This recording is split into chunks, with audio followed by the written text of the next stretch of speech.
सबको दिख रहा है स्क्रीन पर? Yes sir. Okay okay okay. तो एक क्वेश्चन तो मैंने ये दिया था, है ना? एक क्वेश्चन ये था आपने, क्लास में हो गया था। अच्छा ये हो गया था, ओके, ये वाला क्वेश्चन हो गया था। और ये वाला क्वेश्चन ये भी हो गया था। यस सर, Yes, हो गया sir. था। Yes sir. ओके हाँ ठीक है। ये वाला क्वेश्चन भी शायद हमने कर लिया था, अमाउंट ऑफ ऑक्सिलरी यस कैसे। सर। सर इसके Right. बाद बाद एक और क्वेश्चन स्किप करके नेक्स्ट स्लाइड में हाँ, ये वाला भी हमने कर दिया था, कितना वाटर चाहिए, right? Yes sir. Yes sir. Okay, ये IEEE का क्वेश्चन मैंने इंपॉर्टेंट भी कराया था। ये वाला बाकी है।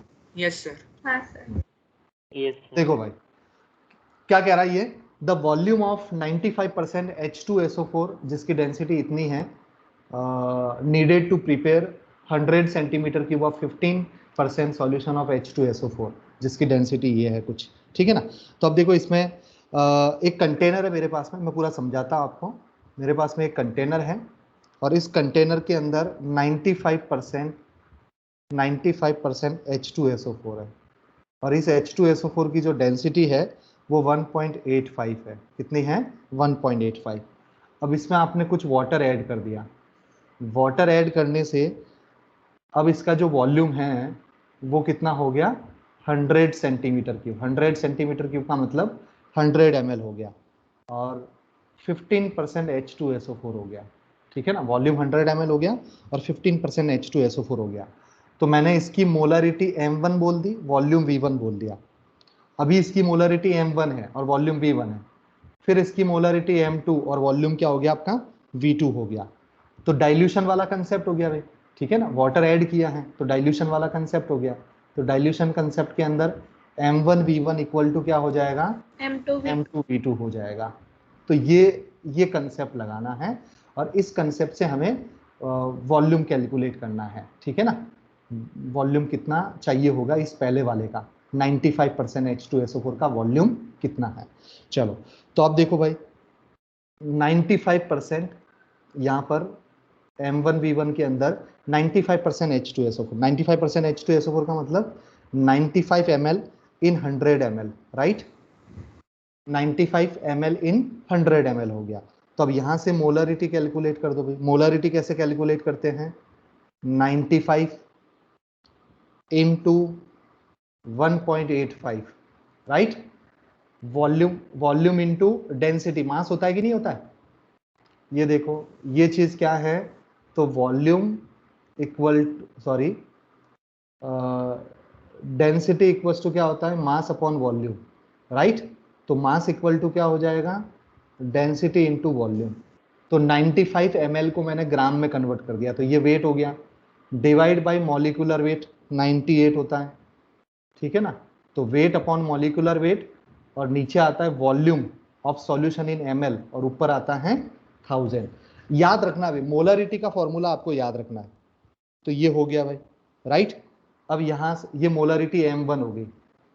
अब इसका वॉल्यूम कैलकुलेट करना है और फिर यहाँ की मोलरिटी M2 क्या हो जाएगी? तो यहाँ की मोलरिटी हो जाएगी 15 इंटू इसकी डेंसिटी है 1.10 डिवाइड बाई मॉलिक्यूलर वेट 98 है और इनटू ये हो जाएगा आपका, नीचे हो जाएगा 100 और ऊपर हो जाएगा आपका 1000, राइट? ये होगी मोलरिटी M2। बोलो भाई ये समझ में आया? ये M2 है और ये M1 है, इसमें कोई दिक्कत तो नहीं? Sir. हाँ हाँ बोलो बेटा। सर जैसे M1 में वॉल्यूम ऑफ सोल्यूशन है 100 ml और हाँ M2 में भी 100 ml है, लेकिन अगर हमने वाटर ऐड किया तो वॉल्यूम चेंज नहीं होगा? हाँ तो अब वो नहीं, वो वॉल्यूम तो हम वही ले गए क्योंकि टोटल वॉल्यूम 100 ml हमने मान लिया, ठीक है ना? अब वाटर, हाँ क्योंकि वाटर के आने से वॉल्यूम उतने कंसीडर किया है क्योंकि इसमें चेंज आ गया ना, देखो H2SO4 में चेंज आ गया। तो अब वाटर कितना ऐड किया है वो हमें कैलकुलेट करना है, ठीक है ना? तो हम क्या करेंगे, देखो हम क्या करेंगे, इस तरह से करेंगे। अब M1 तो ये 95 इंटू, कैलकुलेशन बहुत बड़ी है भाई, इस क्वेश्चन की कैलकुलेशन बढ़ गई, डिवाइड बाय 98 इंटू ये हो जाएगा आपका 10, ये इससे कट गया तो ये हो गया 10। अब इंटू वॉल्यूम V1 तो ये M1 volume V1 equal to 15 into 1.1 divide by 98 into 10, ठीक है ना, और इंटू फाइनल वॉल्यूम कितना है आपका 100 है। इनिशियल वॉल्यूम हमें नहीं पता है। इनिशियल वॉल्यूम मतलब ऐसा है कि 95% H2SO4 है, इसका मतलब 95 ml प्रेजेंट है 100 ml के अंदर, लेकिन उसका कितना वॉल्यूम लेना है ये प्रिपेयर करने के लिए, ये सॉल्यूशन बन जाए उसके लिए हमें ये कितना अमाउंट लेना पड़ेगा। बेसिकली यहाँ पे वाटर ऐड नहीं कर रहे हैं, ठीक है ना, हमें क्या करना है, सॉरी वाटर ऐड नहीं कर रहे हैं, हम क्या कर रहे हैं, एक नया सॉल्यूशन बना रहे हैं, एक नया सॉल्यूशन बना रहे हैं। पहले का सॉल्यूशन का वॉल्यूम V1 है, मोलरिटी M1 है, अब इससे मुझे ये वाला सॉल्यूशन बनाना है, दूसरा वाला सॉल्यूशन, तो इसका मैं कितना वॉल्यूम ऐड करूं, इस सॉल्यूशन का मैं कितना वॉल्यूम ले लूं, तो आप इस M1V1 से कैलकुलेट कर सकते हो, M1V1 इक्वल्स टू M2V2 से, ठीक है ना, क्योंकि इसमें मोल जो है वो क्या रहेगा, आपके सेम ही रहेंगे, बस हम क्या कर रहे हैं, उसकी कंसंट्रेशन को चेंज कर रहे हैं। तो ये वॉल्यूम V1 आप कैलकुलेट कर लेना, राइट, यहां से V1 आ जाएगा। और जहां तक मुझे इसका, क्योंकि एक अच्छा इंपॉर्टेंट क्वेश्चन है, इसका आंसर समथिंग 9.4 सेंटीमीटर क्यूब आएगा, समथिंग 9.4 के आसपास में, 9.3 के आसपास में, ठीक है। तो ये सॉल्व करके देखना आप। सर इसमें H2SO4 की डेंसिटी चेंज कैसे हुई? डेंसिटी सॉल्यूशन की चेंज कर रहे हैं। Okay okay. हाँ, और जो गिवन डेंसिटी होती है वही हमें लेनी होती है। तो एक बार कैलकुलेशन करके एक बार देखना, अगर नहीं आए तो फिर नेक्स्ट क्लास में हम फिर से डिस्कस करेंगे, ठीक है। Okay sir. चलो अब हम डिस्कस करेंगे मोलालिटी। नेक्स्ट पार्ट अपना क्या है, molality. Very very important term molality भी। मोलरिटी को कैपिटल M से रिप्रेजेंट करते हैं, मोलालिटी को स्मॉल m से रिप्रेजेंट करते हैं, इन दोनों के अंदर ये डिफरेंस है। अब देखो इसका मतलब, इसको हम मोलल भी बोलते हैं, MOLAL, मोलल। मोलालिटी या फिर मोलल, वो था मोलरिटी या फिर मोलर, ये है मोलल, ठीक है ना। अब देखो इसका मतलब क्या होता है, नंबर ऑफ मोल्स, पहले बेसिक डेफिनेशन बताता हूं फिर उसके बाद में इसका फॉर्मूला बनाता हूं। The number of moles of solute, number of moles of solute present in 1 kilogram of solvent. ये बहुत कंफ्यूजिंग रहते हैं भाई, ये कंसंट्रेशन की टर्म्स जो है ना ये बहुत कंफ्यूजिंग है, लेकिन डेफिनेशन को क्लियर रखो। बताओ पहले मोलरिटी का मतलब क्या था, मोलरिटी मतलब number of moles in Number mole of volume moles of of solution. solute. solved in 1 liter of 1 liter of solution. Solution था, सॉल्वेंट नहीं था, वेरी गुड, यहीं पे मिस्टेक करते हैं। Number of moles of solute present in 1 litre of solution is a molarity, and number of moles of solute present in 1 kilogram of solvent is a molality, ठीक है ना। तो 1 लीटर सॉल्यूशन के अंदर अगर मोल्स प्रेजेंट है तो उसको हम मोलारिटी बोलेंगे, और 1 किलोग्राम सॉल्वेंट के अंदर जो मोल्स होंगे उसको हम क्या बोलेंगे, मोलालिटी बोलेंगे। ये डिफरेंस है, इस डिफरेंस को एक अलग पेज पे लिख दो भाई, मेन डिफरेंस को अलग पेज पे लिखो। इसके अंदर जो फॉर्मूले बनेंगे वो सब तो आपको याद हो जाएंगे, वो कोई बड़ी बात नहीं है, लेकिन जो मेन डिफरेंस है उसको आप एक अलग जगह पे लिखो। जैसे देखो एक एग्जाम्पल लेता हूं मैं, एक कंटेनर है मेरे पास में, और इस कंटेनर के अंदर 2 मोल सॉल्यूट है। सिंपल मैंने बोल दिया कि 2 मोल सॉल्यूट प्रेजेंट है, और सॉल्वेंट आपका है 500 ग्राम। 500 ग्राम के अंदर सॉल्वेंट प्रेजेंट है, तो बताओ भाई 0.5 किलोग्राम के अंदर 2 मोल प्रेजेंट है कि नहीं भाई, 500 ग्राम Yes, बोलो sir. या 0.5 किलोग्राम बोलो, ठीक है ना। तो 0.5 किलोग्राम के अंदर 2 मोल सॉल्यूट है, तो हमारी डेफिनेशन क्या कहती है, डेफिनेशन कहती है कि 1 किलोग्राम में कितना प्रेजेंट होगा, राइट। तो Yes. 2 अपॉन क्या हो जाएगा 0.5, तो ये कितना आ जाएगा 4 मोल। आप डायरेक्ट कैलकुलेट कर सकते हो कि भाई 0.5 के अंदर अगर 2 है तो 1 के अंदर जस्ट डबल हो जाएगा, तो 4 मोल आ जाएगा। तो ये 4 मोल प्रेजेंट है 1 किलोग्राम के अंदर। 0.5 के अंदर 2 है, लेकिन 1 किलोग्राम के अंदर कितना है 4 है, तो इस 4 के पीछे लिख दो स्मॉल m, 4 मोलल सॉल्यूशन। कौन सा सॉल्यूशन हो गया ये, 4 मोलल सॉल्यूशन। तो इसमें हमने क्या किया है, बेसिकली हमने इसका फॉर्मूला क्या, देखो इसका फॉर्मूला क्या है, यही तो फॉर्मूला बना भाई, ये इसका फॉर्मूला है। और फॉर्मूले के अंदर क्या है, मोलालिटी कैलकुलेट करने के लिए 2 क्या है मोल, तो moles of solute, moles of solute divide by weight of solvent, है ना? यस या नो? भाई 4 Yes, कैसे sir. आया? सर सॉल्यूशन नहीं आएगा?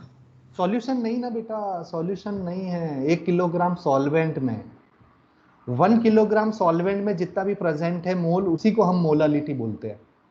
वो होता है मोलारिटी। 1 लीटर सॉल्यूशन वो मोलारिटी होता है। यहाँ पे क्या है? सॉल्वेंट है। ये डेफिनेशन को याद रखोगे, ये रटने वाली चीज है, ये समझने वाली चीज नहीं है। तो देखो फिर से समझा देता हूं मैं, अब डाउट आया तो।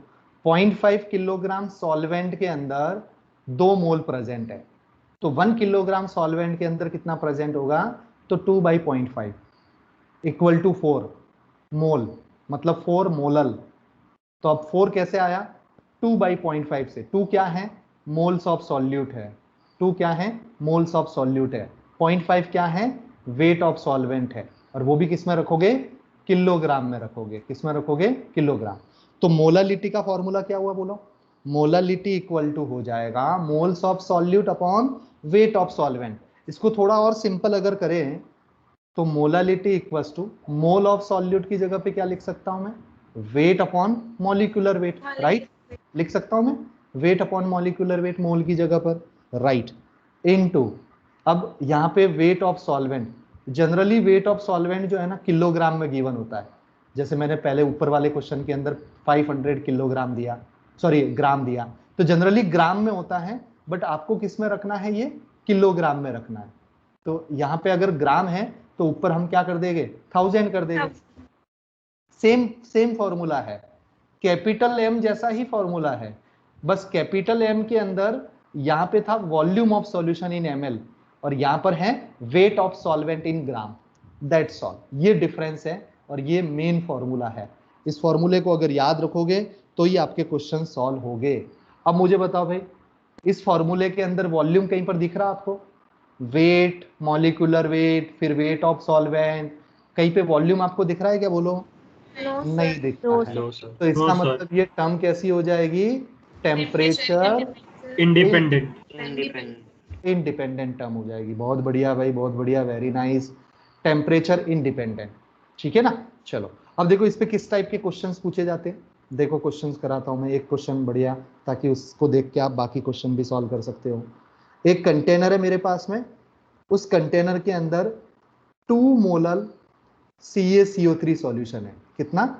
2 मोलल CaCO3, मतलब कैल्शियम कार्बोनेट का 2 मोलल सॉल्यूशन है। अब इसकी मीनिंग क्या होती है पहले तो ये देखो, पहले तो 2 मोलल की मीनिंग देखो तो ही समझ में आएगा। क्या कैलकुलेट करना है वो देख लेंगे, पहले मीनिंग देखो। 2 मोल CaCO3 present in 1 kilogram of solvent, ऐसा आया होगा, बोलो भाई। 1 किलोग्राम Yes, सॉल्व, sir. हाँ 2 मोलल का मतलब होता है Yes, 1 sir. किलोग्राम सॉल्वेंट के अंदर 2 मोल है। 4 मोलल का मतलब होता है 1 किलोग्राम सॉल्वेंट के अंदर 4 मोल है। 5 मोलल का मतलब होता है 1 किलोग्राम सॉल्वेंट के अंदर 5 मोल्स है। ये बेसिक मीनिंग हो गई। अब इसमें हमें कैलकुलेट करना है परसेंटेज W/V, सेकेंड हमें कैलकुलेट करना है मोलारिटी, कुछ भी दे सकते हैं, मोलालिटी, मोलालिटी, कुछ भी कैलकुलेट करने के लिए आपसे पूछ सकते हैं।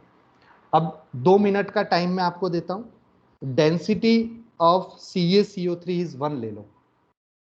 डेंसिटी ऑफ CaCO3 इज 1 ग्राम पर ml कंसीडर कर दो, और डेंसिटी ऑफ सॉल्वेंट जो कि वाटर है कितना होता है उसका? तो 1 ही होता है वैसे एक्चुअल में, ठीक है? चलो 2 मिनट का टाइम देता हूं, सॉल्व करो, फिर मैं डिस्कस करता हूं। सबसे पहले परसेंटेज W/V कैलकुलेट करो, फिर मोलालिटी कैलकुलेट करो।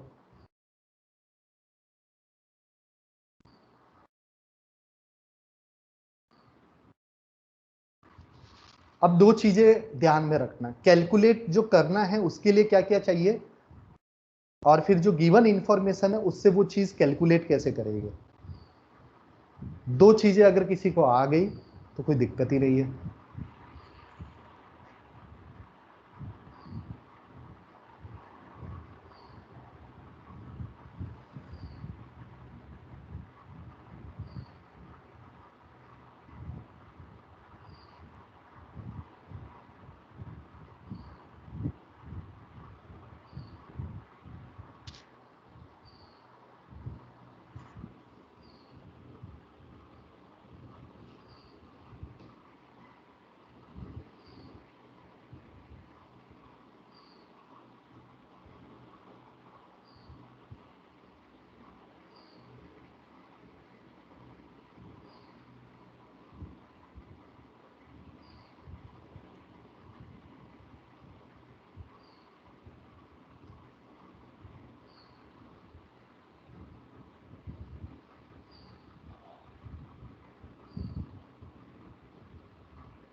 देखो भाई देखो कैसे कैलकुलेट करना है। परसेंटेज W बाई V क्या होता है? Wait of solute upon volume of solution, right? Yes sir. हाँ, तो वेट ऑफ सॉल्यूट कितना है? तो वेट सॉल्यूट कितना है? 2 मोल। 2 मोल का मतलब 2 इंटू 100 इसका मॉलिकुलर वेट होता है। तो 200 ग्राम होगा कि नहीं होगा? Yes sir. हाँ, वेरी नाइस। सबको समझ में आना भाई, ठीक है ना? Mole into molecular weight, mole into molecular weight is a weight. छोटे छोटे पॉइंट याद रखते जाओ साथ साथ में। तो 2 मोल है, मॉलिकुलर वेट CaCO3 का 100 है, तो 200 ग्राम आ गया। तो ये 200 मैंने लिखा, डिवाइड बाई, अब क्या चाहिए भाई? वॉल्यूम ऑफ सॉल्यूशन चाहिए, ठीक है ना? तो अब वॉल्यूम ऑफ सॉल्यूशन के लिए क्या करेंगे? देखो अब क्या करेंगे भाई हम, कैल्शियम कार्बोनेट, कैल्शियम कार्बोनेट कितना मिल गया? 200 ग्राम। अब 200 ग्राम का मतलब क्या होगा? डेंसिटी अगर 1 है, डेंसिटी अगर इसकी 200 1 है वॉल्यूम तो 200 ml ही आ जाएगा। ml। हाँ, यस। अब सॉल्यूशन का मतलब क्या होता है? सॉल्यूशन का मतलब होता है solute plus solvent. Solute plus solvent. हाँ, तो अब सॉल्यूट, सॉल्यूशन मिलेगा सॉल्यूट प्लस सॉल्वेंट से। Very nice. तो सॉल्यूट कितना मिल गया? 200 ml प्लस सॉल्वेंट क्या है अपना? वाटर है, और वो कितना है? किलो है, मतलब 1 किलोग्राम है, तो 1000 ग्राम हो गया। और वाटर की डेंसिटी कितनी है? 1 है, तो 1000 ml आ जाएगा। यस। तो 1000 ml क्या हो गया? ये सॉल्वेंट हो गया। तो सॉल्यूट प्लस सॉल्वेंट, तो ये हो गया आपका 1000, तो कितना हो जाएगा? 1200 ml आएगा कि नहीं, बोलो? Yes yes sir. Sir. Yes. तो देखो सिंपल सिंपल है भाई, जो कैलकुलेट करना है वो कैसे कैलकुलेट करेंगे उसके बारे में सोचो भाई। अब हमें परसेंटेज W बाई V के अंदर वॉल्यूम चाहिए। अब वॉल्यूम ऑफ सॉल्यूशन मतलब होता है volume of solute plus volume of solvent. अब सॉल्यूट कितना है? तो CaCO3 है, कितना है? तो 200 ग्राम है, लेकिन हमें तो वॉल्यूम चाहिए, मतलब ml चाहिए, तो मैंने उसकी डेंसिटी देखी और कन्वर्ट कर दिया, तो 200 ml आ गया। तो सॉल्यूट की जगह पे मैंने 200 लिखा।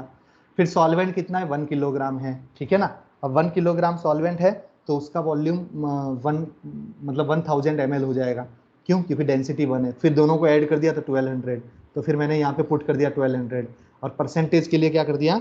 इंटू 100 कर दिया, राइट भाई? तो ये इससे कट जाएगा, तो 200/12% आएगा कि नहीं आएगा? 200/12%।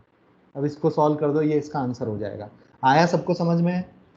Yes. Sir very nice, very nice, very nice, बहुत बढ़िया भाई, समझ में आना बहुत जरूरी है। सर 60.6। हाँ, ये देख लेना, आप सॉल्व कर लेना, क्योंकि इसमें तो ऑप्शन अभी इस फॉर्म में भी हो सकता है, इसको सॉल्व किया हुआ भी मिल सकता है। ऑप्शन के अंदर वो किस फॉर्म में दिया जाएगा वो आप चेक करना वहां पर। अब देखो मोलरिटी चाहिए, तो मोलरिटी मतलब क्या होता है? Moles of solute. तो 2 मोल्स हो गया, divide by volume volume. Of volume कितना सॉल्यूशन। है? 200 ml इनटू ऊपर क्या कर दिया मैंने? 1000 कर दिया। हो गया कि नहीं भाई? यस बिल्कुल। सर। ये हो गया मोल। अगर मोल नहीं होता तो वेट कर देता, तो वेट अपॉन मॉलिक्यूलर वेट, तब भी मोल 2 ही आता, क्योंकि मोल डायरेक्ट गिवन है। जब डायरेक्ट 2 मोल अगर गिवन है तो मोल पुट करो भाई। तो इससे फिर फाइनली आंसर ये इससे कट जाएगा, और 20 कितना आ जाएगा? 12 आ जाएगा molar solution, right? Very yes nice, sir. बहुत बढ़िया भाई, बहुत यस सर। बढ़िया। ठीक है, तो इस टाइप के क्वेश्चन आप सॉल्व कर सकते हो। अभी और करते हैं क्वेश्चन, इस टाइप के क्वेश्चन और। तो ये मोलरिटी का कंसेप्ट है। सिर्फ बेसिक डेफिनेशन आप याद रखोगे। बेसिक डेफिनेशन ये है, moles of solute present in 1 kilogram of solvent, that's all, right? अब देखो मोलरिटी और मोलरिटी को कन्वर्ट करने का एक फॉर्मूला भी है। अब मैं फॉर्मूला कभी नहीं बताता हूं, ये इस तरह के फॉर्मूले में कभी डिस्कस ही नहीं करता हूं क्लास में। ये बस अपने पैकेज के अंदर दे रखा है, इसलिए ये फॉर्मूला। बाकी तो देखो ये तरीके से सॉल्व करना आना चाहिए आपको। गिवन इंफॉर्मेशन पता होनी चाहिए वो क्या होती है, और कैलकुलेट करने के लिए क्या चाहिए, उसको कैसे पुट करेंगे, बस ये पता होना चाहिए। कभी कोई फॉर्मूला रटने की जरूरत नहीं पड़ती। मैं कभी क्लास में कराते ही नहीं हूँ इतने सालों से। लेकिन अब क्या है कि पैकेज के अंदर गिवन है, तो कभी ना कभी बच्चा पूछता है कि सर ये रिलेशन क्या है। तो डायरेक्ट आप देख लो, अगर आपको मोलरिटी चाहिए, मैं डिराइव करके नहीं बताऊंगा ये कैसे आया, क्योंकि इसका डेरिवेशन 1-2 पेज का है और कोई मतलब भी नहीं है, कैलकुलेट कोई पूछता नहीं है कैसे आया। तो molarity small m equals to हो जाएगा मोलरिटी अपॉन जो भी क्वेश्चन के अंदर डेंसिटी गिवन होगी, density minus molarity into molecular mass by 1000। ये रिलेशन हो गया। और मोलरिटी, मोलरिटी अगर चाहिए तो भी मिल जाएगा, और मोलालिटी अगर चाहिए तो भी मिल जाएगा, दोनों का रिलेशन है। बट ये जनरली कोई पूछेगा नहीं, तो आपको सिर्फ रिलेशन, कभी ऑप्शन के अंदर थियोरिटिकल क्वेश्चन आ जाए तो इसलिए रट लो आप, ये रटने वाली चीज है, क्योंकि एग्जाम के अंदर डिराइव नहीं कर पाओगे आप। तो molality equals to molarity upon density minus molarity into molecular mass upon 1000 करने से भी आपको आंसर मिल जाएगा। अब इसी से ये वाला फॉर्मूला आया, इसी फॉर्मूले से ये वाला फॉर्मूला जो है वो डिराइव किया गया चेंजेस करके, राइट। चलो तो ये देख लेना, बट कोशिश करना कि बिना फॉर्मूले कैलकुलेट करो। जैसे देखो मैंने क्वेश्चन दिया, मेरे पास में एक सॉल्यूशन है 2 मोलर CaCO3 सॉल्यूशन है। अब 2 मोलर CaCO3 सॉल्यूशन में पहले तो कैलकुलेट करो मोलालिटी, दूसरा कैलकुलेट करो परसेंटेज W/V, ये दोनों चीज कैलकुलेट करो। डेंसिटी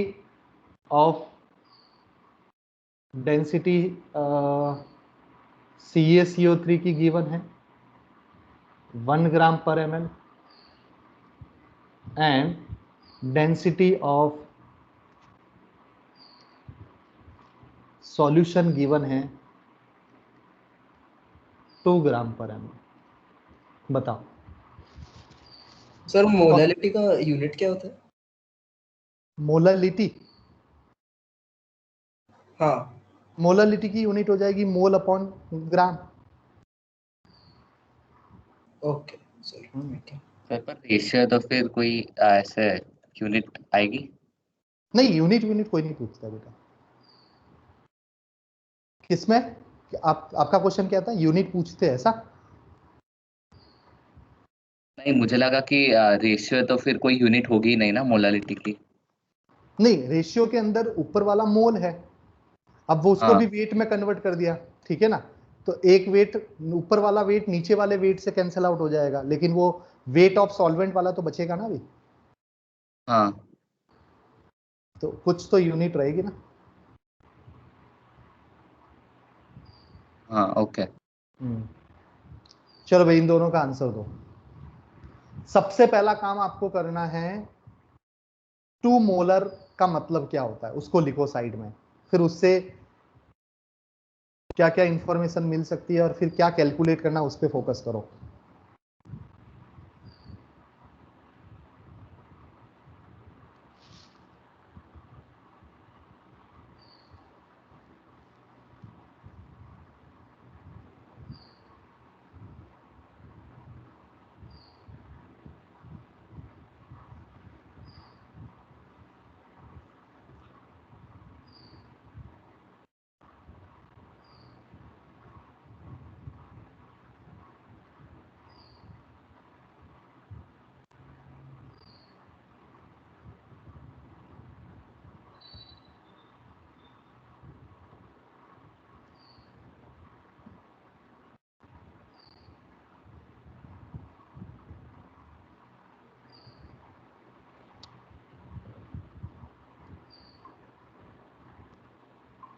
तो मोलालिटी 1.06 मोलर। देख लेते, अभी कैलकुलेट कर लेते बेटा, आंसर तो मुझे याद नहीं है बट कैलकुलेट कर लेते।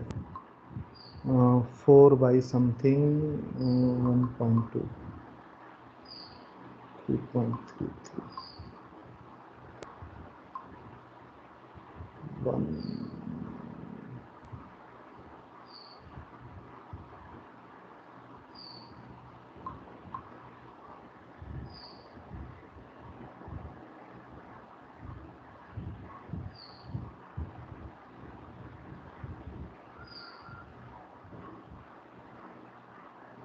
और वेट बाय वॉल्यूम 20%।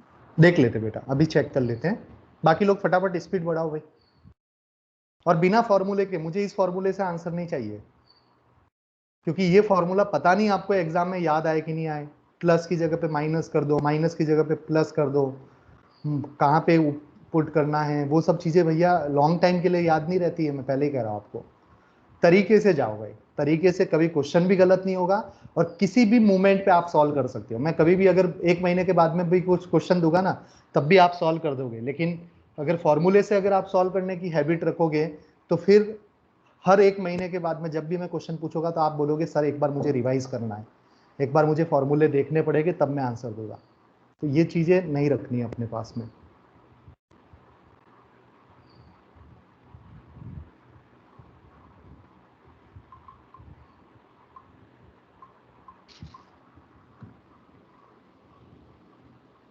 चलो देखो, इसकी मीनिंग पहले लिखो। इसकी मीनिंग क्या हो जाएगी भाई? 2 मोलर, 2 मोलर का मतलब बोलो भाई, 2 मोल CaCO3 present in 1 liter of yes, solution. 1 liter of solution, 1 liter 1000 solution. ml of solution। अब मोलालिटी कैलकुलेट करना है, तो मोलालिटी के लिए क्या होता है? मोल्स, मोल्स ऑफ सॉल्यूट 2 हो गया। अब चाहिए हमें weight of solution, Weight of solute. Right? तो 2 मोल का मतलब सर सॉल्वेंट। हाँ सॉल्वेंट चाहिए, सॉल्वेंट चाहिए, सॉरी। 2 मोल का मतलब 200 ग्राम हो गया। Grams. Yes, sir. यस। अब डेंसिटी कितनी है इसकी? 2 है,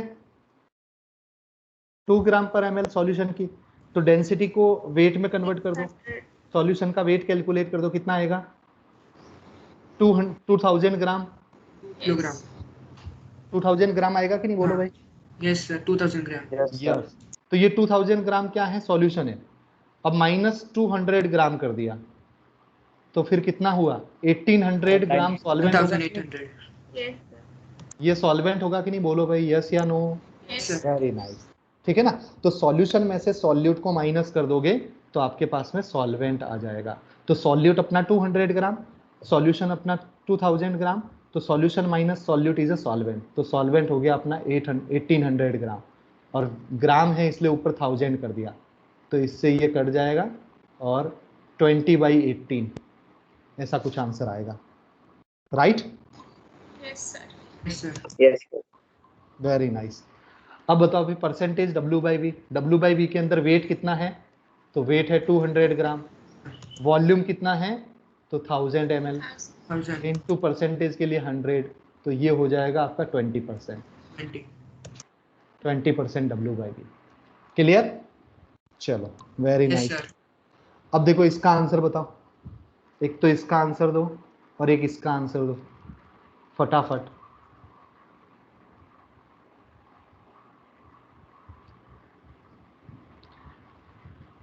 स्पेसिफिक ग्रेविटी का मतलब डेंसिटी होता है भाई, ठीक है ना। Specific gravity means density.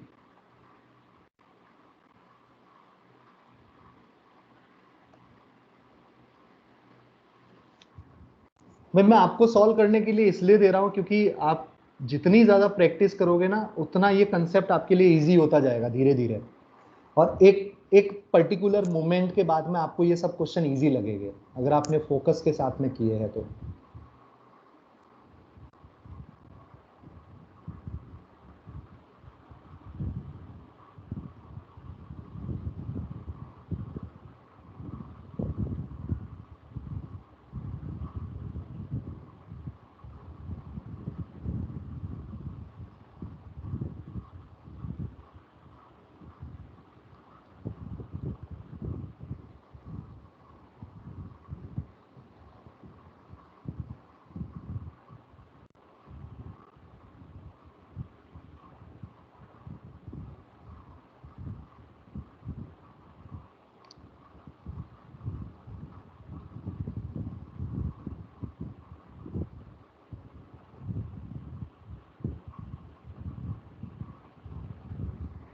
चलो देखो फर्स्ट क्वेश्चन देखो बेटा, कितना आंसर आया? किसी का आया आंसर?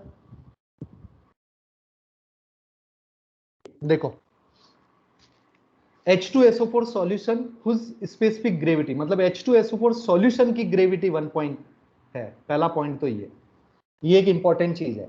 H2SO4 सॉल्यूशन की स्पेसिफिक ग्रेविटी 1.98 है, तो जो डेंसिटी है वो 1.98 ग्राम पर ml जो है वो H2SO4 सॉल्यूशन की है, क्योंकि गिवन है। And H2SO4 by volume is 95%, ठीक है ना, द मोलालिटी।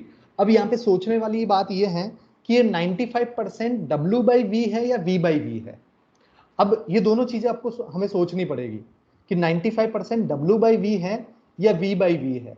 तो अगर आपने 95% V/V कंसीडर किया, अगर आपने V/V को कंसीडर किया, इसका मतलब 95 ml इन 100 ml सॉल्यूशन, तो 95 ml को फिर ग्राम में भी कन्वर्ट करना है, क्योंकि हमें मोलालिटी कैलकुलेट करनी है, और मोलालिटी के अंदर होता है मोल्स ऑफ सॉल्यूट।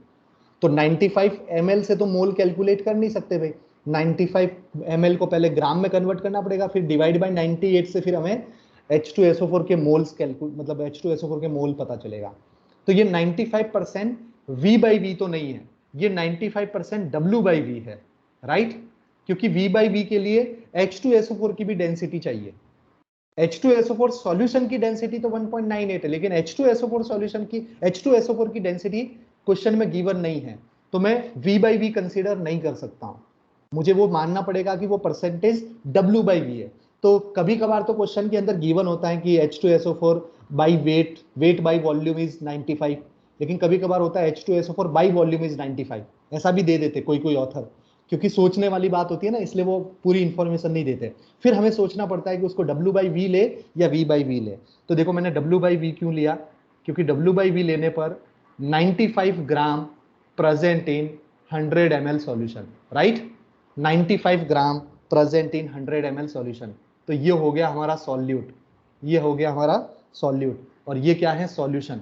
अब 100 ml सॉल्यूशन है, तो density equals to mass upon volume, तो उससे मास आ जाएगा 100, और सॉल्यूशन की डेंसिटी H2SO4 सॉल्यूशन की डेंसिटी कितनी है? 1.98, तो ये हो जाएगा 198 ग्राम। तो सॉल्यूशन, ये सॉल्यूशन हो गया, ये सॉल्यूशन है भाई, ठीक है?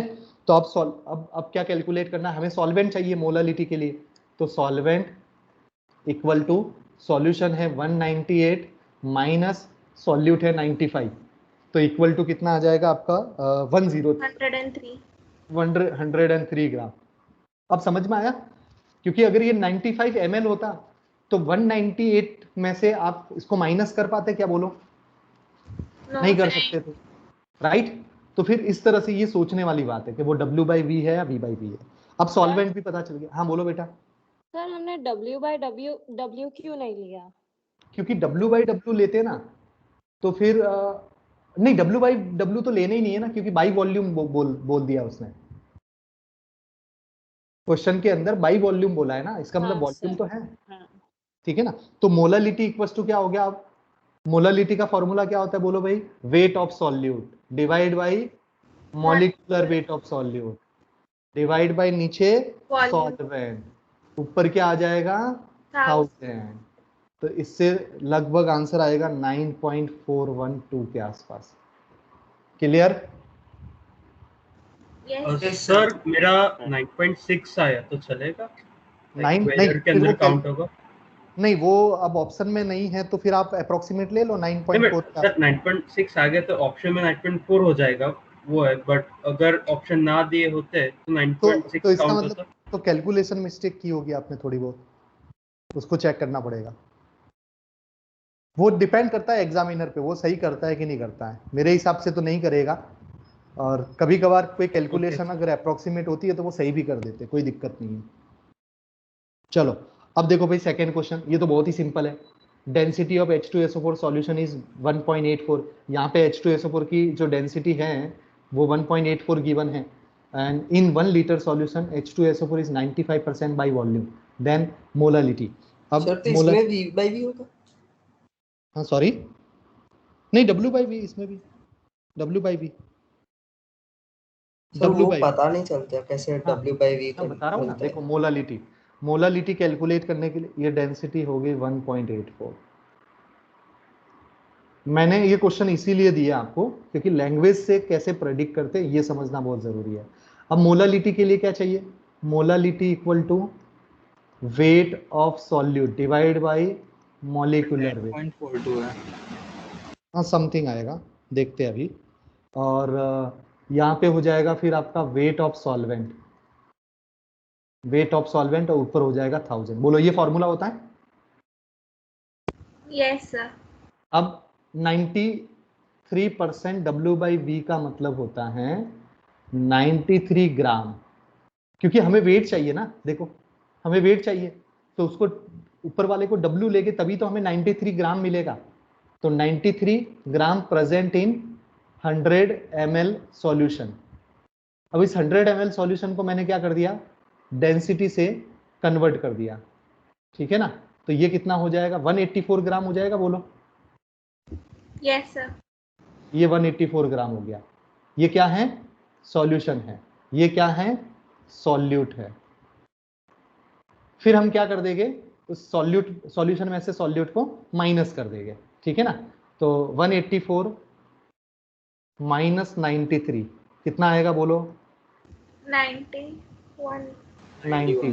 तो सॉल्वेंट आ गया 91 सॉल्वेंट आ गया। अब देखो भाई यहाँ पे सब पुट करो तो 93/98 ऊपर हो जाएगा आपका 1000 और वेट ऑफ सॉल्वेंट कितना है 91। अब ये चेक करो कितना आंसर आता है। सर 1 लीटर इन सॉल्यूशन का सिग्निफिकेंस क्या हुआ? 1 लीटर सॉल्यूशन, वो 1 लीटर के question- अंदर, हाँ 1 लीटर के अंदर कंसंट्रेशन है ये जो कंसंट्रेशन है ना बेटा, इन 1 litre solution H2SO4 is 93% by volume. तो 1 लीटर के अंदर 93% है, बट हमारी जो कंसंट हमें तो इससे इंफॉर्मेशन मिल गई ना। 93 जो है 93% बाय वॉल्यूम का मतलब 93 ग्राम इन 100 ml। तो 100 ml के अंदर हमने कैलकुलेशन कर दी। अब 1000 मतलब 1 लीटर में भी करोगे ना तो वही सेम टाइप के आंसर आएगा, क्योंकि यूनिटरी मेथड लगाओगे कि 100 ml के अंदर 93 है तो फिर 1 लीटर के अंदर कितना होगा, तो रेशियो तो सेम ही रहेगा ना। Yes sir. आया समझ में मैंने क्या बोला आपको? तो उस 1 लीटर, हाँ 1 लीटर को कंसीडर ही नहीं करना, हमें तो डायरेक्ट 93% से ही हमें सॉल्यूशन और सॉल्यूट दोनों मिल गया। तो भाई इसको कैलकुलेट करने पे आंसर कुछ आएगा 93 सर कितना? 10.42 10.42 आ रहा है। 10.42 तो मैं 10.42 मतलब सेकेंड ऑप्शन बी आ जाएगा, राइट। बहुत सिंपल है भाई, देखो कुछ भी नहीं किया, इतना सिंपल पार्ट है ना। हाँ ना बोलो बेटा, हाँ ना बोलो। Yes sir. Yes. Yes Yes, sir. चलो Sir? आगे देख, हाँ बोलो, आगे देखते हैं मोल फ्रैक्शन। अब देखो मोल फ्रैक्शन क्या होता है। मोल फ्रैक्शन का मतलब नाम से पता चल रहा है, मोल का फ्रैक्शन। मोल का फ्रैक्शन मतलब अगर मेरे पास में 2 कंटेनर है और उस 2 मतलब एक कंटेनर है और एक कंटेनर के अंदर सपोज 2 सॉल्यूट प्रेजेंट है, तो दोनों सॉल्यूट का आप फ्रैक्शन कैलकुलेट कर सकते हो। कैसे करते देखो, एक कंटेनर लिया मैंने, समझना भाई बहुत सिंपल है ये। तो इस कंटेनर के अंदर A प्रेजेंट है और इस कंटेनर के अंदर B प्रेजेंट है। कंटेनर A W1 ग्राम है, कंटेनर मतलब सॉरी कंटेनर A क्या, सॉल्यूट A W1 ग्राम है और सॉल्यूट B जो है वो W2 ग्राम है। तो अब मैंने इसके मोल कैलकुलेट कर दिए। सबसे पहले मोल कैलकुलेट करना है, तो मोल कैसे कैलकुलेट करेंगे, तो वेट अपॉन मॉलिक्यूलर वेट किसका, A का। उसी तरह से इसके मोल कैलकुलेट करने हैं, तो N2 कैलकुलेट कर दिया, मतलब wait upon molecular weight of B। तो अगर क्वेश्चन के अंदर एक कंटेनर के अंदर 2 सॉल्यूट प्रेजेंट है या 2 सब्सटेंस प्रेजेंट है और दोनों का अगर वेट गिवन है, तो हमें सबसे पहले मोल कैलकुलेट करना है और फिर मोल फ्रैक्शन। इस मोल फ्रैक्शन को x से रिप्रेजेंट करते हैं। किससे रिप्रेजेंट करते हैं, x। कोई x बोलता है, कोई इसको काई भी बोलता है, ठीक है ना। काई, काई एक मतलब नाम तो आपने पहले शायद सुना होगा काई। तो इस x की जगह x को हम काई भी बोलते हैं। तो देखो mole fraction of A equal to हो जाएगा mole of A upon total moles. Fraction, fraction का मतलब तो आप समझ गए होंगे कि टोटल के अंदर कितना प्रेजेंट है। Now mole fraction of B मतलब moles of B upon total moles, मतलब टोटल के अंदर A का कितना फ्रैक्शन है और टोटल के अंदर B का कितना फ्रैक्शन है। इस तरह से कितने भी सॉल्यूट प्रेजेंट हो, भले 2 हो, 3 हो, 4 हो, 5 हो, 6 हो, जितने भी प्रेजेंट हो, सबके अंदर किसी का भी फ्रैक्शन अगर कैलकुलेट करना है तो मैं जिसका फ्रैक्शन कैलकुलेट करना है उसके मोल डिवाइड बाय में टोटल कर दूंगा। नाउ अगर mole fraction of A plus mole fraction of B equal to कितना होगा 1। फ्रैक्शन हमेशा 1 होता है कि नहीं होता है। फ्रैक्शन का मतलब होता है 1, परसेंटेज का मतलब होता है 100। तो अगर एक का फ्रैक्शन पता है तो दूसरे का फ्रैक्शन आप कैलकुलेट कर सकते हो 1 माइनस करके। मतलब A का फ्रैक्शन अगर गिवन है तो B के लिए आपको mole of B upon total mole करने की जरूरत नहीं है, 1 में से उसको माइनस कर दो तो बचे हुए का फ्रैक्शन पता चल जाएगा भाई, सीधी सी बात है, राइट। तो इस तरह से कितने भी हो कंटेनर के अंदर, यहाँ पे 2 लिए हैं, मोल fraction of A plus mole fraction of B, mole fraction of C, mole fraction of D, सबको ऐड करोगे तो फाइनली आपको कितना मिलेगा, 1 मिलेगा। ये एक इंपॉर्टेंट चीज है। तो summation of mole fraction of all components present in container equal to कितना हो जाएगा, 1 हो जाएगा।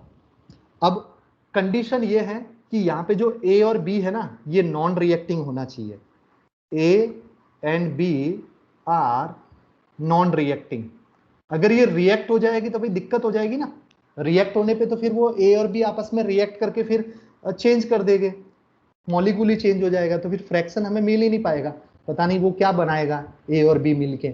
अब मैंने N2 लिया और H2 लिया, और N2 H2 आपस में कंटेनर के अंदर रिएक्ट करके NH3 बना रहा है। अब मैं बोल रहा हूँ कि मोल फ्रैक्शन ऑफ N2 कितना है, तो अब मैं अगर वो जितना लिया उतना अगर कंसीडर करूंगा तो वो तो गलत हो गया ना, भी वो तो उसके साथ में रिएक्ट करके NH3 भी बना रहा है। तो ये कंडीशन जो है वो किसके लिए एप्लीकेबल है, जब 2 स्पीसीज, 3 स्पीसीज या 5 या 10 जितने भी रखने उतने रख दो इस कंटेनर के अंदर, सभी क्या होने चाहिए, नॉन रिएक्टिंग होने चाहिए। ये एक इंपॉर्टेंट कंडीशन है। रिएक्टिंग होने पे क्या होगा ये सब हम डिस्कस करेंगे, ये आएगा रिएक्टिंग वाला पार्ट केमिकल इक्विलिब्रियम के अंदर, ठीक है ना, state of matter, chemical equilibrium, वहां पे जब हम 2 को रिएक्ट करते हैं तो फिर फ्रैक्शन कैसे कैलकुलेट करते हैं, तो फिर वो बचे हुए पार्ट का फ्रैक्शन होगा, तो वो वहां पे कैलकुलेट करेंगे, यहाँ पे हमारे सिलेबस में नहीं है। अब देखो कैलकुलेट कैसे करना है। मेरे पास में एक कंटेनर है, इस कंटेनर के अंदर मैंने मीथेन ले लिया और मानना है कि मीथेन और O2 रिएक्ट नहीं कर रहे, और ये क्वेश्चन के अंदर गिवन नहीं भी है ना तब भी आपको मानना है भाई, जब भी मोल फ्रैक्शन का क्वेश्चन आए तो गिवन नहीं भी है तब भी आपको मानना है। 16 ग्राम CH4 लिया और 32 ग्राम मैंने O2 लिया। Now mole fraction of O2 कितना होगा and mole fraction of CH4 कितना होगा, तो पहला काम क्या है, हम मोल कैलकुलेट करेंगे। तो CH4 के मोल कितने हो गए, 1 मोल, 16/16 इज अ 1 मोल, बिल्कुल। एंड मोल ऑफ O2 कितना होगा, तो 32 डिवाइड बाय 32 1 हो जाएगा, तो टोटल मोल कितना है 2, तो ऑक्सीजन का मोल divide by total mole, CH4 का मोल डिवाइड बाय टोटल मोल, ये हो गया आपका 0.5, ये भी 0.5, दोनों को आप ऐड करोगे तो फ्रैक्शन कितना होना चाहिए 1, तो mole fraction of O2 plus mole fraction of CH4 equal to कितना आ जाएगा, 1 आ जाएगा, ठीक है ना। ये जस्ट चेक करने के लिए कि भाई 2 स्पीसीज दे रखे और दोनों का अगर फ्रैक्शन कैलकुलेट किया और अगर ऐड करने पे 1 नहीं आ रहा, इसका मतलब जरूर कहीं कैलकुलेशन मिस्टेक की होगी। चलो बहुत बढ़िया भाई, बहुत बढ़िया, वेरी नाइस। अब यहाँ पे मोल फ्रैक्शन को यूज करके एक क्वेश्चन बनता है, लेकिन उससे पहले मुझे बताओ भाई mole fraction is a temperature dependent या इंडिपेंडेंट, इंडिपेंडेंट। मोल फ्रैक्शन के अंदर कहीं पे वॉल्यूम आ रहा है क्या, देखो नहीं आ रहा है। देखो भाई मोल का मतलब होता है वेट अपॉन मॉलिक्यूलर वेट, मतलब ग्राम अपॉन ग्राम, तो यहाँ पे कहीं पर भी वो नहीं है वॉल्यूम, तो इसका मतलब ये टेम्परेचर इंडिपेंडेंट। सर एक डाउट है। बोलो बेटा। सर मतलब अगर ऐसे कुछ रिएक्शंस होती है जो ऐसे कुछ सर्टेन टेम्परेचर रीच करने के बाद ही पॉसिबल होती है, तो सर अगर ऐसे टेम्परेचर 100 डिग्रीज के नीचे हो तो उसमें वो रिएक्शन ना हो रहा, पर उससे ऊपर में रिएक्शन हो रहा है, तो फिर तो टेम्परेचर डिपेंडेंट नहीं हुआ। नहीं नहीं नहीं, प्रॉपर्टी बोल रहा हूं मैं रिएक्शन की बात थोड़ी कर रहा हूं, मैं रिएक्शन की बात मैं कह रहा हूं कि mole fraction is a temperature independent, मतलब मोल फ्रैक्शन के अंदर वॉल्यूम नहीं है। देखो कंसंट्रेशन की वो टर्म जहां पे वॉल्यूम प्रेजेंट है तो उसको हम बोलेंगे वो डिपेंडेंट है, टेम्परेचर डिपेंडेंट टर्म है क्योंकि उसमें वॉल्यूम आया, और जहां वॉल्यूम नहीं है इसका मतलब हम बोल देंगे टेम्परेचर इंडिपेंडेंट। तो हम ऐसा नहीं बोल रहे हैं कि रिएक्शन टेम्परेचर के एक पर्टिकुलर टेम्परेचर पर रिएक्ट कर रही है और एक पर्टिकुलर टेम्परेचर पर रिएक्ट नहीं कर रही है, तो रिएक्शन का मोल टेम्परेचर डिपेंडेंसी चेक नहीं कर रहे हैं, समझ में आया। हाँ सर। हम किसकी बात कर रहे हैं, मोल फ्रैक्शन की। तो mole fraction is a temperature independent term, अब वो रिएक्ट करे कि नहीं करे उससे हमें कोई मतलब नहीं, हम बात कर रहे हैं मोल फ्रैक्शन की। क्लियर। Yes sir. चलो अब देखो एक बहुत ही इंपॉर्टेंट क्वेश्चन बनता है और मैंने कम से कम 4-5 सालों में देखा है कि उसी टाइप का क्वेश्चन पूछा जाता है, तो उसका आंसर सबको याद होना चाहिए। कैलकुलेट करके मैं बताऊंगा पूरा, लेकिन सबको आंसर ही याद होना चाहिए। एक फॉर्मूला भी मैं बताऊंगा, बट वो फॉर्मूला पता नहीं आपको एग्जाम में याद आए कि नहीं आए, वैसी रिस्क नहीं लेनी है। आप फॉर्मूले से भी कैलकुलेट करके देख लेना, बट फॉर्मूले जितने ज्यादा अवॉइड करोगे इस पर्टिकुलर चैप्टर में उतना आपका फायदा है।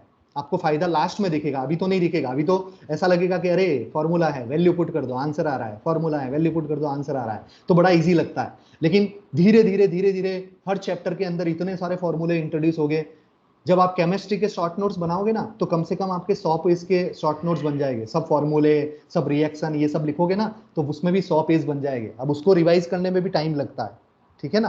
तो ये मिस्टेक नहीं करनी है। तो देखो भाई, relation between molality of solution and mole fraction of solute, मतलब एक कंटेनर के अंदर जो भी आपके सॉल्यूट प्रेजेंट है उसकी मोललिटी हमने कैलकुलेट की और उसका हमने मोल फ्रैक्शन भी कैलकुलेट किया, और उन दोनों के बीच में रिलेशन क्या होता है, ये रिलेशन होता है। मोल फ्रैक्शन इक्वल टू क्या होता है, मोललिटी अपॉन 55.5 प्लस मोललिटी।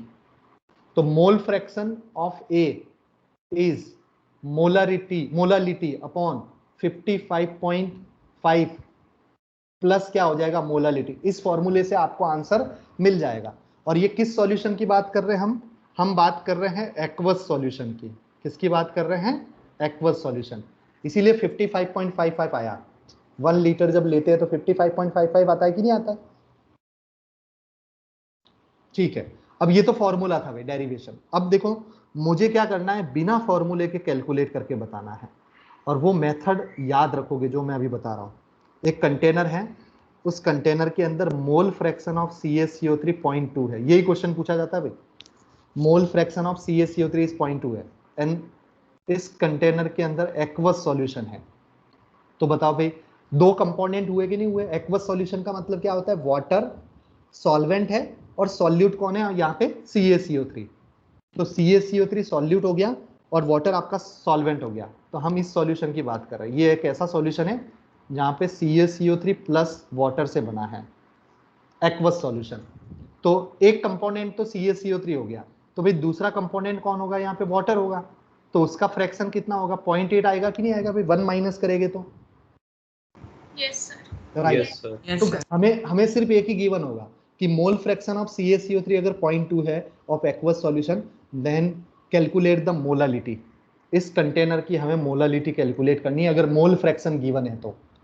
और एक्वस सॉल्यूशन है, ये ध्यान में रखोगे, एक्वस सॉल्यूशन के लिए ही ये एप्लीकेबल है। तो अभी जो मैं मेथड बता रहा हूं ना, ये मेथड किसी के लिए भी एप्लीकेबल है भाई। ये जो फॉर्मूला आपको मिलेगा ना पैकेज में या कहीं पर भी, तो ये सिर्फ और सिर्फ एक्वस सॉल्यूशन के लिए है। लेकिन एग्जाम के अंदर क्वेश्चन अगर एक्वस की जगह पे कोई दूसरा आ गया तो फिर क्या करेंगे। तो मैं जो मेथड बता रहा हूं ना, उस मेथड से आप किसी भी सॉल्वेंट के लिए आप अप्लाई कर सकते हो।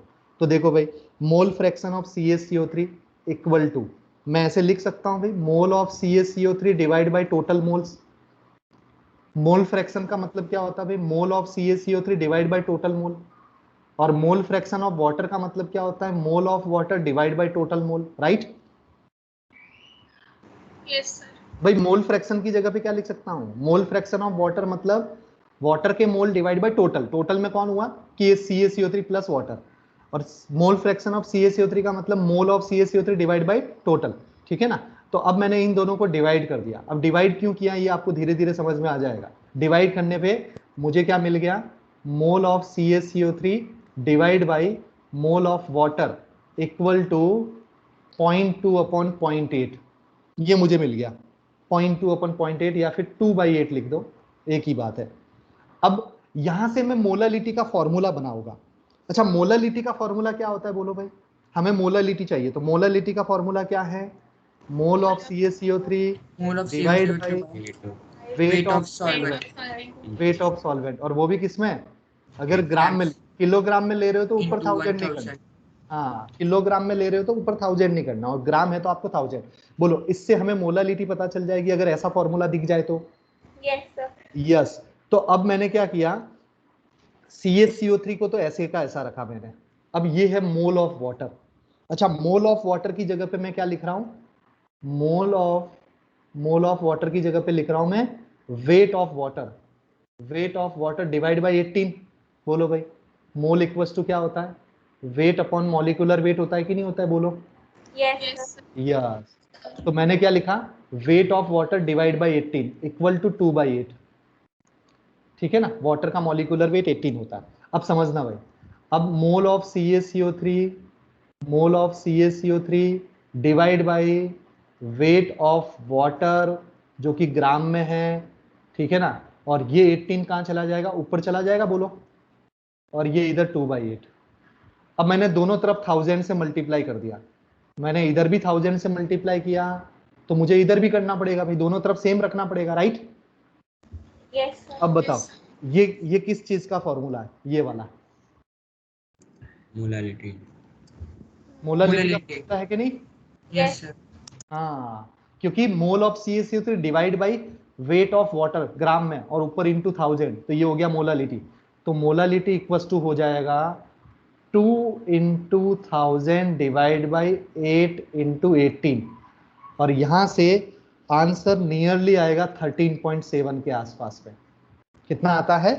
13.7 के आसपास में, ठीक है ना। और ये आंसर याद रखना भाई, CaCO3 का मोल फ्रैक्शन अगर 0.2 दे रखा है तो मोलालिटी क्या होगी, सीधा आंसर टिक करना 13.7, बट कंडीशन क्या है, एक्वस सॉल्यूशन, राइट। चलो बहुत बढ़िया। अब देखो अगर यहाँ पे एक्वस सॉल्यूशन की जगह पे अगर बेंजीन होता, बेंजीन सॉल्यूशन, कौन सा सॉल्यूशन, बेंजीन, कि भाई वाटर की जगह पे आपने बेंजीन ले लिया सॉल्वेंट, ऐसा भी क्वेश्चन कहीं ना कहीं आपको मिल सकता है, तो मोल फ्रैक्शन ऑफ बेंजीन कितना हो जाएगा, 0.8 हो जाएगा। तो mole of benzene divide by इधर टोटल मोल, तो ये तो कैंसिल आउट, फिर यहाँ पे मोल ऑफ बेंजीन, बस यहाँ पे मॉलिक्यूलर वेट चेंज हो जाएगा, यहाँ पर मॉलिक्यूलर वेट चेंज हो जाएगा, right. Molecular weight of water की जगह पे क्या लिखना है आपको, मॉलिक्यूलर वेट ऑफ बेंजीन लिखना है। तो ऊपर ये मोल ऑफ बेंजीन की जगह पे क्या आ जाएगा, weight of benzene divide by molecular weight of benzene, बस। तो सब जगह पे बेंजीन चलेगा फिर, और बेंजीन का मॉलिक्यूलर वेट लास्ट में आपको रखना पड़ेगा। तो फाइनली एक और फॉर्मूला मैं यहाँ पे बना के लिख रहा हूँ, फाइनली एक फॉर्मूला और मैं बना के लिख रहा हूँ, उसको याद कर लो ना, तो फिर ये सब भी करने की जरूरत नहीं पड़ेगी। तो molality equals to mole fraction of solute, 2 क्या था, 2 is a mole fraction of solute, divide by mole fraction of solvent 0.8 था, इनटू इधर 1000 divide by molecular weight of solvent. अब मॉलिक्यूलर वेट अगर बेंजीन है तो बेंजीन रखेंगे, और वाटर है तो वाटर रखेंगे। बोलो भाई, ये समझ में आया? Yes sir. देखो Yes, 2 क्या था, मोल फ्रैक्शन ऑफ सॉल्यूट, 8 क्या था, मोल फ्रैक्शन ऑफ सॉल्वेंट। तो 2 की जगह पे मैंने ये लिखा, 8 की जगह पे मोल फ्रैक्शन ऑफ सॉल्वेंट, और 18 क्या था, मॉलिक्यूलर वेट ऑफ सॉल्वेंट। अगर बेंजीन होता तो यहाँ पे मॉलिक्यूलर वेट ऑफ सॉल्वेंट। तो ये इंपॉर्टेंट फॉर्मूला मैंने बना दिया। तो अगर ये याद रखोगे तो कभी नहीं, बाकी ये मेथड है भाई, कुछ नहीं करना है आपको, सिर्फ और सिर्फ 2-3 स्टेप याद रखने हैं। मोलालिटी का फॉर्मूला एक तरफ बनाने की कोशिश करनी है, दैट्स ऑल। एक तरफ मोलालिटी बना दो, सामने वाली वैल्यू उसका आंसर हो जाएगा। क्लियर भाई, गॉट इट? Yes sir. चलो बहुत बढ़िया। Yes sir. चलो अप्लाई करो भाई, एक तो इसका आंसर दो मुझे, एक इसका आंसर दो मुझे, पहले इन दोनों का आंसर दो। सिंपल क्वेश्चन है बिल्कुल, कॉम्प्लेक्स मैंने पूछा ही नहीं है।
देखो भाई, फर्स्ट का आंसर क्या होगा,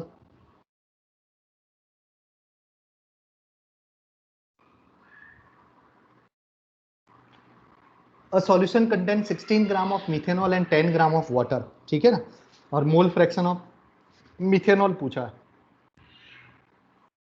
तो मोल फ्रैक्शन ऑफ मिथेनॉल मतलब mole of methanol, mole fraction of methanol का मतलब मोल ऑफ मिथेनॉल। तो 16 डिवाइड बाय मिथेनॉल का मॉलिक्यूलर वेट कितना होता है? 32, very nice, divide by 16 by 32 plus 10 by 18, right. हाँ, तो ये इसको सॉल्व कर दिया तो ये हो गया 1/2 डिवाइड बाय 1/2 प्लस ये हो जाएगा आपका 5/9, ठीक है ना। फिर इसको थोड़ा सा और सॉल्व कर दिया सिंपल, तो 1/2 डिवाइड बाई 19/18 आ जाएगा, राइट। Yes sir.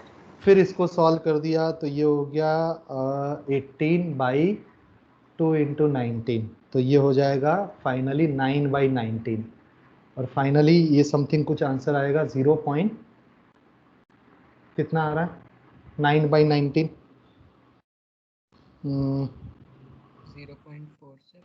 0.47 लगभग। तो ऐसा कोई ऑप्शन में नहीं है? नहीं। ठीक है, कोई दिक्कत नहीं है, तो ये आंसर रहेगा आपका 0.47 रहेगा, ठीक है ना। चलो, ऑप्शन के अंदर अगर नहीं कुछ हो सकता है मिस्टेक हो ऑप्शन में टिक करते टाइम, या फिर उसको मतलब मैंने टाइप करते टाइम कोई मिस्टेक हुई हो, कोई दिक्कत नहीं, 0.47 सिंपल कंसेप्ट है भाई, इसमें तो कोई डाउट है ही नहीं। मिथेनॉल का मोल फ्रैक्शन मतलब mole of methanol divide by total mole, methanol के मोल कितने हैं तो 16/32, ठीक है ना, और फिर वाटर का कितना है तो 10/18, और कुछ नहीं किया, सिंपल कैलकुलेशन कर दी, फाइनली 0.47 के आसपास में आ जाएगा।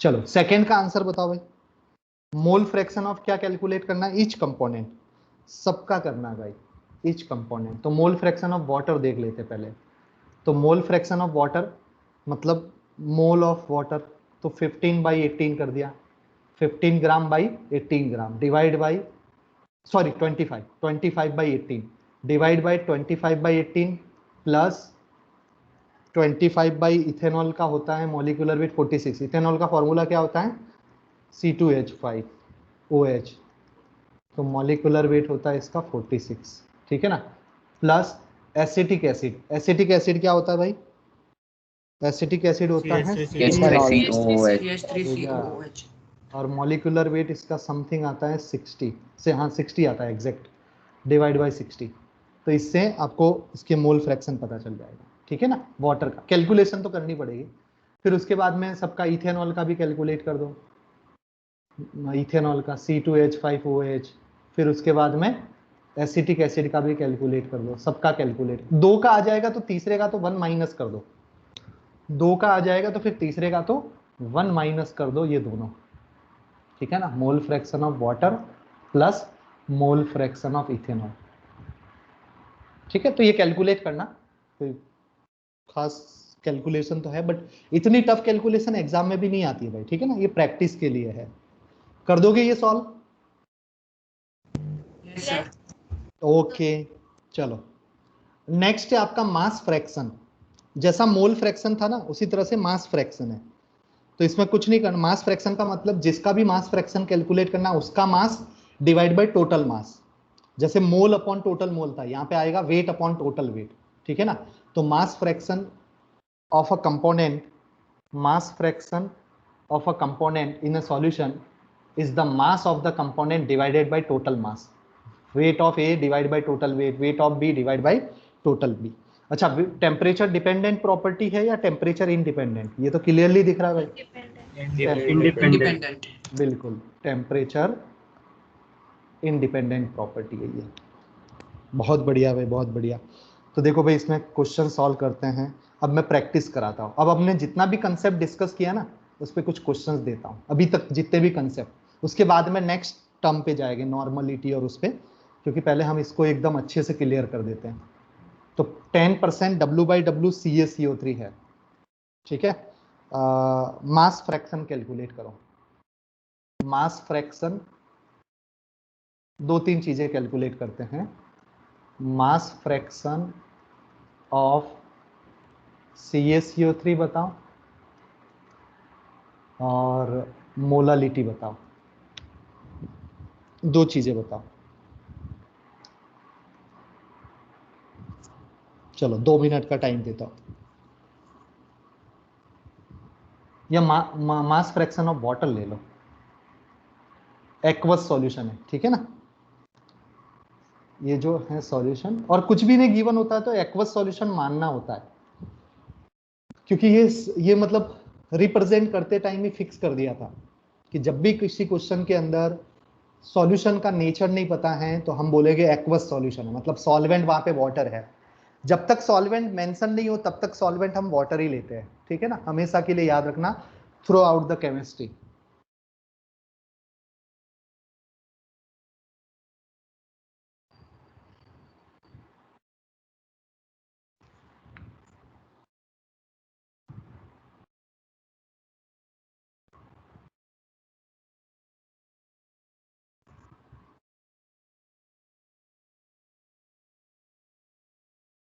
अभी आपका सेकेंड लेक्चर फिजिक्स का होगा, ठीक है ना।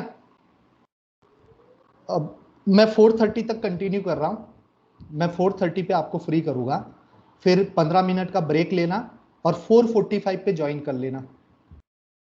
सभी लोग सुन लो भाई, आज थोड़ा सा चेंजेस है, एक मतलब मैम की तबीयत थोड़ी सी, मतलब तबीयत तो सही है लेकिन वो शायद बाहर गए हॉस्पिटल वगैरह, तो 4:45 से आपका फिजिक्स स्टार्ट हो जाएगा, ठीक है ना। तो मैं 4:30 पे आपको फ्री कर दूंगा और फिर उसके बाद में आप 15 मिनट का ब्रेक लेके फिर फिजिक्स वाले चैनल पे चले जाना। सर तो आज 2 पीरियड या 3 हाँ, पीरियड? 2 ही हो गए बेटा, 2 ही हो गए आज, ठीक है। क्योंकि लास्ट टाइम फिजिक्स का नहीं हुआ था ना, तो अभी मैम भी फिजिक्स नहीं। 7 बजे तक चलेगा? सॉरी क्या बोलो? फिजिक्स 7 बजे तक चलेगा? हाँ 4:40, 2 घंटे ही तो है, फिर 15 मिनट का ब्रेक हो जाएगा और फिर उसके बाद में 4:45 पे स्टार्ट करेंगे। बीच में भी आपको थोड़ा सा ब्रेक दे देंगे सर, ठीक है ना, कंटिन्यू नहीं करेंगे, थोड़ा सा ब्रेक बीच में भी 5 मिनट का दे देंगे, 10 मिनट का दे देंगे और फिर उसके बाद में पढ़ाएंगे। और चलो मास फ्रैक्शन ऑफ वाटर, पहले इसकी मीनिंग समझ लो। ये क्या होगा? 10 ग्राम CaCO3, 10 gram CaCO3 present in 100 gram solution. अब मास फ्रैक्शन मतलब वाटर का वेट चाहिए, तो वेट ऑफ वाटर कितना हो जाएगा? 100 माइनस 10, 90 आएगा कि नहीं? Yes sir. हाँ, सॉल्यूशन माइनस सॉल्यूट मतलब सॉल्वेंट, और सॉल्वेंट इज वाटर, तो मास फ्रैक्शन 90 अपॉन क्या हो जाएगा? टोटल 100, 0.9 आएगा। बिल्कुल सही है, 0.9 है।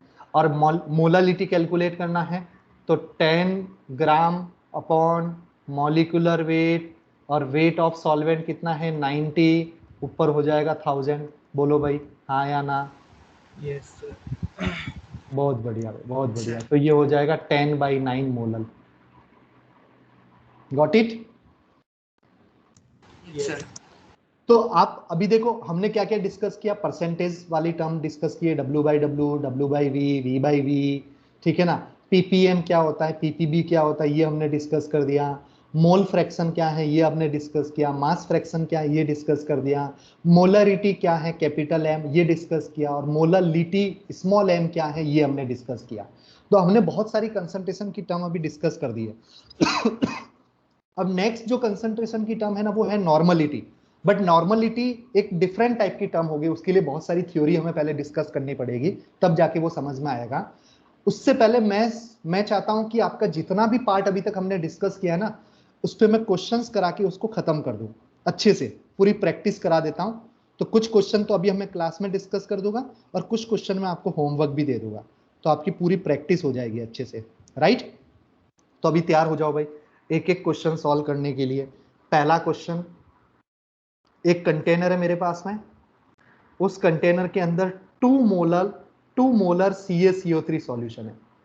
और इस क्वेश्चन से आप पूरी अपनी थ्योरी भी स्ट्रॉन्ग कर सकते हो। अगर किसी को फॉर्मूले याद नहीं है तो इस क्वेश्चन के अंदर ट्राई करो याद रखने की, ठीक है ना। डेंसिटी ऑफ सॉल्यूशन है 2 ग्राम पर ml, 2 ग्राम पर ml is a density of solution. Calculate mole fraction of CaCO3, first calculation. Calculate percentage W/V, and calculate mass fraction of CaCO3. Mass fraction of CaCO3, ये 3 चीजें कैलकुलेट करके बताओ। चलो पहले ये 3 चीजें कैलकुलेट करके बताओ, फिर और क्वेश्चन देता हूं मैं।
चलो देखो भाई, 2 मोलर का मतलब होता है 2 moles present in 1 litre of solution, right.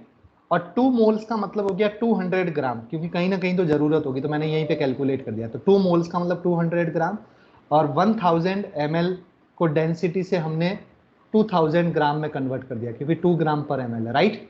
तो ये हो गया हमारा सॉल्यूशन। तो सॉल्वेंट कितना होगा, 1800 ग्राम आ जाएगा।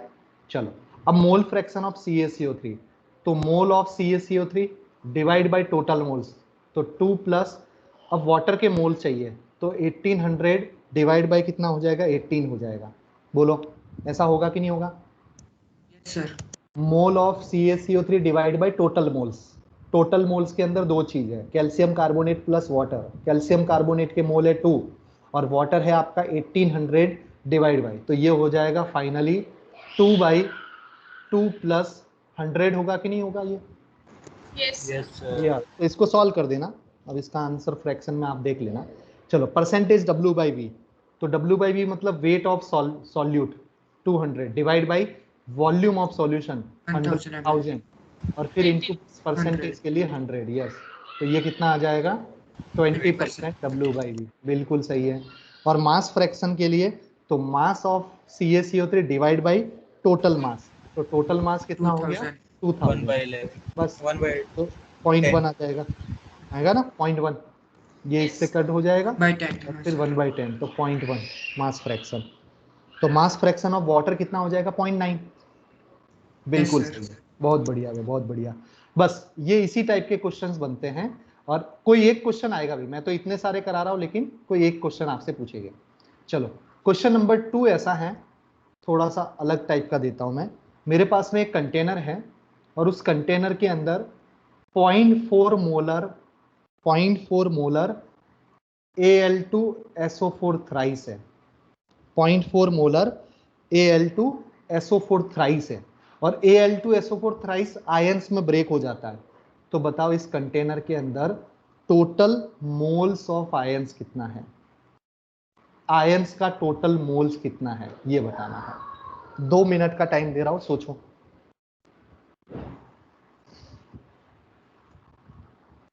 पॉइंट 4 मोलर Al2SO4 थ्राइस है, तो टोटल मोल्स ऑफ आयंस बताओ।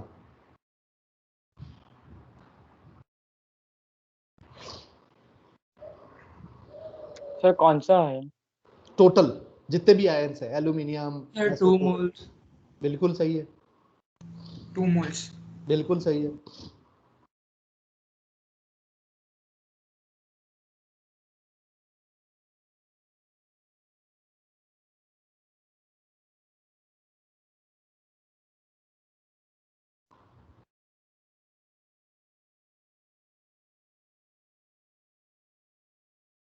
तो देखो अब Al2SO4 थ्राइस से कौन कौन से आयंस मिल रहे पहले ये देख लो। जब Al2SO4 थ्राइस का डिसोसिएशन होगा तो 2 टाइम्स एल्यूमिनियम +3 मिलेगा और 3 टाइम्स SO4 - 2 मिलेगा। इसमें कोई दिक्कत तो नहीं? अब देखो, अब स्टोइकियोमेट्री क्या कहता है कि अगर इसका 1 मोल है तो ये 2 मोल मिलेगा और ये 3 मोल मिलेगा। बोलो भाई, इसमें भी कोई दिक्कत नहीं? 1 मोल, ये पूरा 1 मोल टूटेगा तो 2 मोल एल्यूमिनियम +3 मिलेगा और SO4 - 2 3 मोल्स मिलेगा। अब मेरे पास में 0.4 मोलर है, तो 0.4 मोलर का मतलब क्या होता है भाई? 0.4 मोल्स प्रेजेंट इन 1 लीटर। इसका मतलब मैं कितना मोल्स बोल सकता हूँ? 0.4 मोल है, राइट? Yes sir. भाई 0.4 मोलर का मतलब होता है 0.4 मोल है इसके Al2SO4 थ्राइस के। तो अब अगर ये अगर 0.4 है तो 1 से 2 मिलता है तो ये कितना मिलेगा? 0.8 मिलेगा। बिल्कुल Yes, सही है। sir. और ये 1 से 3 मिलता है तो 0.4 से ये कितना मिलेगा? 1.2। बिल्कुल सही है। तो जब ये 1 था तो ये 2 और 3 था। अब ये 0.4 अगर आपने लिया तो ये पूरा ये 0 हो जाएगा, ये 0 हो जाएगा, ठीक है ना? और ये कितना मिलेगा फिर टूटने के बाद में? 0.8 और ये मिलेगा 1.2। तो अब टोटल आयंस कितने मिले? टोटल आयंस आपको 2 मोल मिले कि 2 नहीं? moles. बिल्कुल। बहुत सिंपल क्वेश्चन, देखो सबको समझ में आ गया होगा। Next question.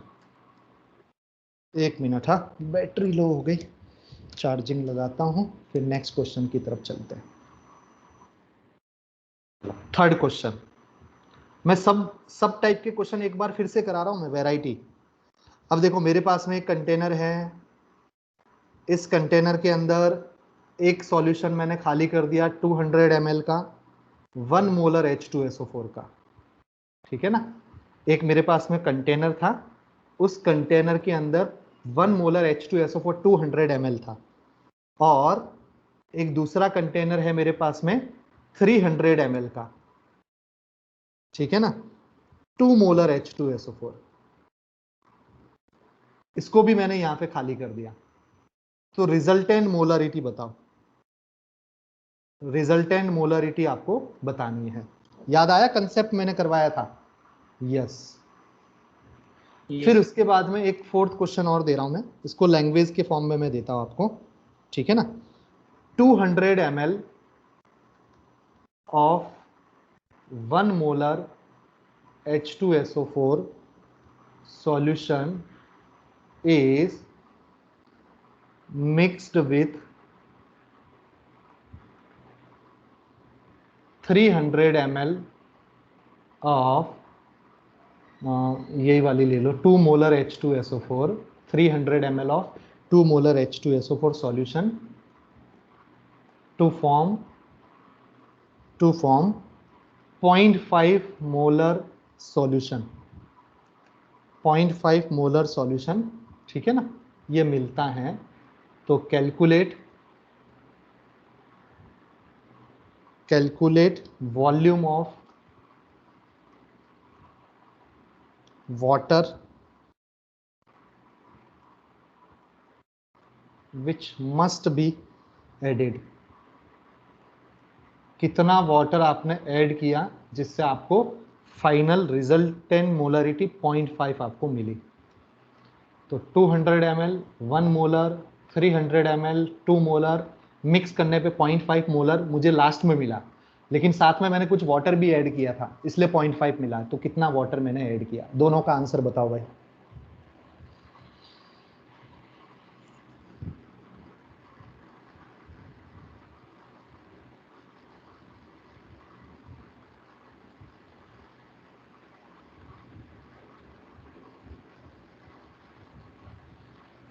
फर्स्ट का 1.5 1.5 थोड़ी सी कैलकुलेशन मिस्टेक होगी शायद। 1.5 सर 1.6। Well, sir, 1.6. यस 1.6। अच्छा, कंसेप्ट तो समझ में आ गया? रिजल्टेंट मोलरिटी मतलब Yes, sir. हाँ, M1V1 plus M2V2 divide by V1 plus V2, right?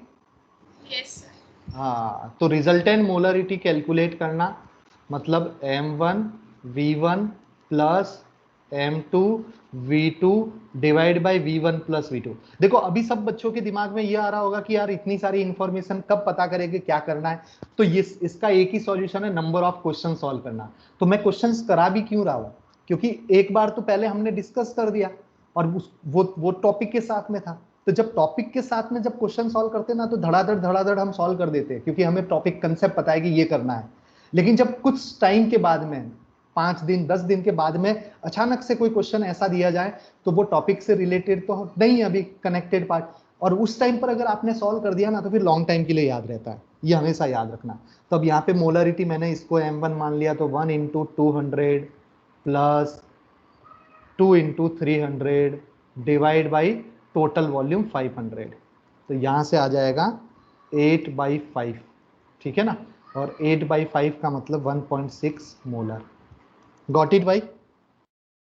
Yes sir. अच्छा, एक चीज हमेशा याद रखोगे, थ्रू आउट द ऑर्गेनिक, अगर कहीं पे वॉल्यूम ml चल रहा है तो फिर पूरा ml में कैलकुलेट करो, सब जगह पे ml ही पुट करो।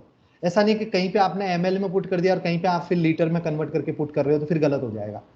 तो हमेशा याद रखना, अगर क्वेश्चन को ml में सॉल्व कर रहे हो तो ml में चलने दो, क्वेश्चन को अगर लीटर में सॉल्व कर रहे हो तो लीटर में चलने दो, ठीक है। चलो अब देखो इसका आंसर क्या होगा। देखो मैंने बोला कि रिजल्टेंट मोलरिटी 0.5 है, रिजल्टेंट मोलरिटी 0.5 है। तो ये किससे आया होगा, m1v1 plus m2v2 divide by v1 plus v2 plus v3 भी हो सकता है भाई, कुछ भी हो सकता है यहाँ पर। तो टोटल वॉल्यूम में तो कुछ भी आ सकता है ना भाई।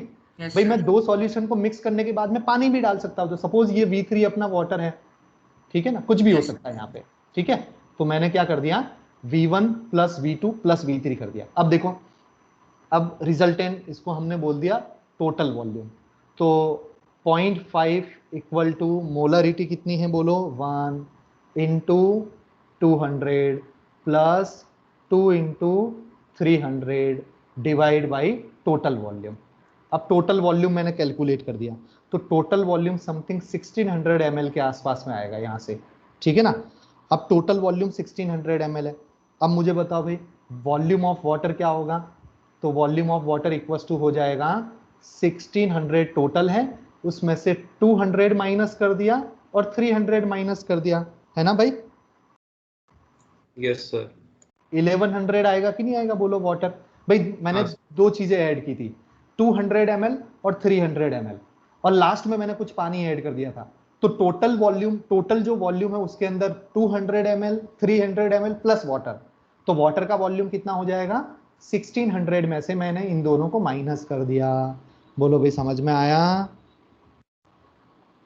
Yes sir. Very nice, very nice. चलो यस तो अब खत्म करते हैं, 15 मिनट का आप ब्रेक ले लो, और फिर कुछ क्वेश्चन और मैं नेक्स्ट क्लास में कराऊंगा। होमवर्क मैं नहीं दे रहा हूँ, कुछ क्वेश्चन मैं क्लास में डिस्कस करूंगा, और फिर उसके बाद में हम नए कंसेप्ट पे जाएंगे, और फिर उसको एक बार फिनिश करते, और फिर एक बार मैं मिक्स में फिर से क्वेश्चंस कराऊंगा।